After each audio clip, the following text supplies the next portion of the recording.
les enfants, aujourd'hui je vais vous raconter une histoire où il y a 4 super-héros. Le premier, le voici. C'est un écrivain allemand qui s'appelle Friedrich von Schiller. Il a écrit l'Ode à la liberté. L'Ode, c'est un poème. Là, elle met en valeur la beauté et l'importance de la liberté. Cette ode a été écoutée et lue par un très grand compositeur de musique, Ludwig van Beethoven. Lorsque Ludwig van Beethoven a entendu ce poème, il s'est dit « Il faut impérativement que je le mette en musique ». Et c'est là qu'il a composé, écrit la 9e symphonie. Et dans cette symphonie, le dernier mouvement, le 4e, correspond à ce poème.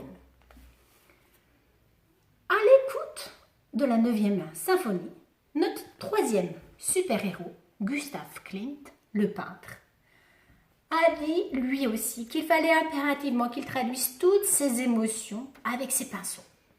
Et c'est là qu'il a créé la frise Beethoven que vous voyez ici.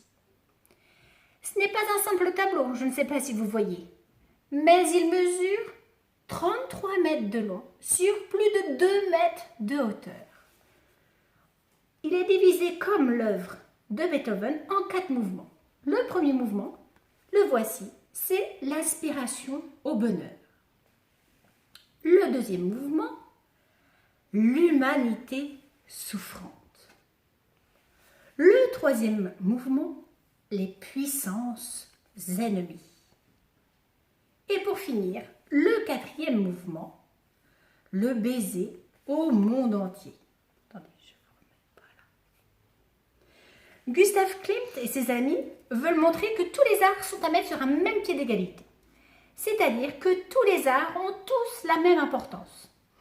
Ils se regroupent donc et créent l'Union des artistes ou sécession. Et c'est là que notre dernier héros arrive, Joseph Hofmann, un architecte autrichien, qui va lui construire un bâtiment dans lequel pourrait être exposée la frise Beethoven. Le voici. Voilà. Donc j'espère que vous avez bien retenu le nom de nos 4 super-héros. Le poète Friedrich von Schiller, qui a inspiré notre grand compositeur Ludwig van Beethoven, qui lui-même a inspiré le très grand peintre Gustav Klimt, qui a inspiré l'architecte Joseph Hofmann. La prochaine fois, nous chercherons à mettre les paramètres musicaux sur tous les tableaux. À bientôt!